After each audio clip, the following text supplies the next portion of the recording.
जोहार। मैं आचार्य रेणु कुमारी मनोहर लाल अग्रवाल सरस्वती विद्या मंदिर इंटर महाविद्यालय लोहरदगा। मैं इस वीडियो में कक्षा 12वीं की जो विद्यापति के पद है उसका सप्रश्न व्याख्या करेंगे। विद्यापति आदिकाल और भक्ति काल के संधि कवि माने जाते हैं और इन्हें मैथिल कोकिल भी कहा जाता है, क्योंकि इन्होंने मैथिली भाषा में बहुत सारी रचनाएं की हैं, इसलिए इन्हें मैथिल कोकिल के नाम से भी जाना जाता है। इनके गीतों को अभी भी पर्व में, तीज में गाया जाता है। तो शुरू करते हैं इनके दूसरे पद से। इनका जो दूसरा पद में है, इसमें ऐसी नायिका का चित्रण किया गया है, ऐसी नायिका का वर्णन किया गया है जो जन्म जन्मांतर से अपने प्रेम को अनुभव करती है, फिर भी वो तृप्त नहीं हो पाती है। सखी है कि पूछसी अनुभव मोय। यहाँ पर एक ऐसे प्रेम का वर्णन किया गया है जिसमें वो प्रेम तो पाती है लेकिन वो प्रेम से संतुष्ट नहीं हो पाती है। तो यहाँ पर जो राधा है वो अपनी राधा और सखी जो है, तो सखी उनसे पूछती है, नायिका रूपी जो राधा है उससे पूछती है कि पूछसी अनुभव मोय, यानी कि यहाँ पर राधा सखी से कहती है कि हे सखी, तुम मेरे प्रेम के अनुभव के बारे में क्या पूछती हो, मैं क्या बताऊं अपने प्रेम के अनुभव के बारे में। से कीर्ति अनुराग बखानी तिल तिल नूतन होए।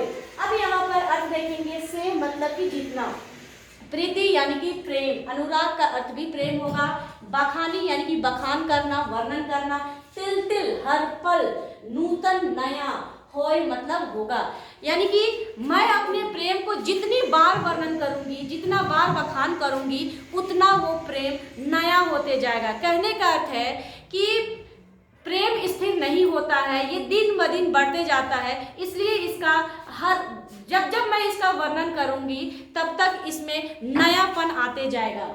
जन्म अवधि हम रूप निहारत नयन न तिरपित भेद। जन्म अवधि, अवधि मतलब समय होगा, यानी कि पूरे जीवन भर, मैंने पूरे जीवन भर हम रूप निहारन, निहारन मतलब निहारना, देखना, नयन न तिरपित भेद, तिरपित यानी कि तृप्त, नयन यानी कि आँख। तो यहाँ पर राधा कहती है कि मैंने जीवन भर नायक रूपी कृष्ण जो है उसके चेहरे को निहारती रही, उसके रूप को निहारती रही, उनके सौंदर्य को निहारती रही, लेकिन मेरी आंखें कभी भी तृप्त नहीं हो पाई। मैंने जीवन भर उनको निहारती रही, लेकिन भी मेरी आंखों की वो प्यास नहीं बुझ पाई, वो आंखों को तृप्ति नहीं मिल पाई। सेहो मधुर बोल सुनाई सुनर श्रुति पद सरस न गे। यहाँ पर सेहो मधुर, मधुर यानी कि मधुर मीठी, बोल यानी कि बोलना, सुनानी यानी कि सुनकर, सुनन यानी कि सुनना, श्रुति पद, यहाँ पर श्रुति पद का अर्थ होगा सुनने का रास्ता हमारा क्या है, कान है, इसलिए यहाँ पर श्रुति पद कहा गया है, यानी कि सुनने का रास्ता। परस न गे। अब यहाँ पर आँखों की तो यहाँ पर वर्णन कर दी कि मैंने जीवन भर उनके रूप को निहारी, पर भी मेरी आँखों की प्यास नहीं बुझ पाई और आँखों को तृप्ति नहीं मिल पाई। उसी प्रकार से मेरे कान जो है कृष्ण के मीठे बोल को सुनकर मैंने अपना जीवन बिता दिया, लेकिन भी मेरे कानों को वो तृप्ति नहीं मिल पाई। जो उनके मीठे आवाज है वो आवाज को मेरे कान हमेशा सुनता रहा, लेकिन भी मेरे कानों को तृप्ति नहीं मिल पाई। कत मधु जामनी रभस गामावोली ना बुझल कैसन केली। कत मधु जामनी रभस, यानी कि मैंने बहुत सी रातें उनके साथ बिताई, उनके प्रेम को अनुभव किया, लेकिन मेरे हृदय को वो तृप्ति नहीं मिल पाई। कहने का अर्थ है कि मैं उसके साथ बहुत सारे प्रेम भरक कीड़ा का समय बिताई, लेकिन रति कीड़ा क्या होता है उसको अभी तक अनुभव नहीं कर पाई। लाख लाख जुग ही राखल तैयो ही जरनी ना गे। ही मतलब होता है हृदय। लाखों बार मैंने उनसे मैं गले मिली, बोल सकते हैं कि लाखों बार, लाख बार मैंने उनको गले से लगाया, हृदय से लगाया, लेकिन मेरे हृदय को वो प्रेम महसूस नहीं हो पाया, मेरे हृदय को वो तृप्ति नहीं मिल पाई। वो प्रेम भरा जो तृप्ति होती है, जो प्यास होती है, वो नहीं पाई, कद विदगत जल रस अनुमोदय, अनुभव काहू न पे।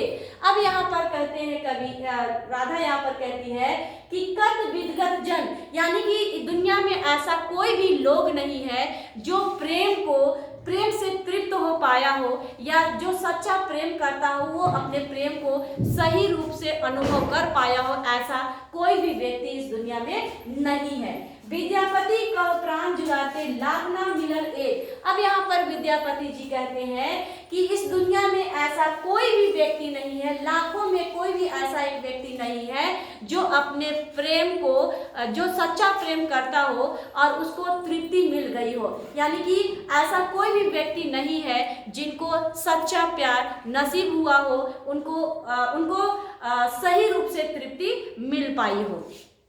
नेक्स्ट इसमें और आगे हम देखेंगे कि इस पद का जो विशेष है वो क्या क्या है। विशेष में काव्य सौंदर्य और कला पक्ष और भाव पक्ष दोनों आता है, और इसमें हम लिखते हैं कि इस जो पद दिया हुआ है उस पद में विशेष क्या क्या है।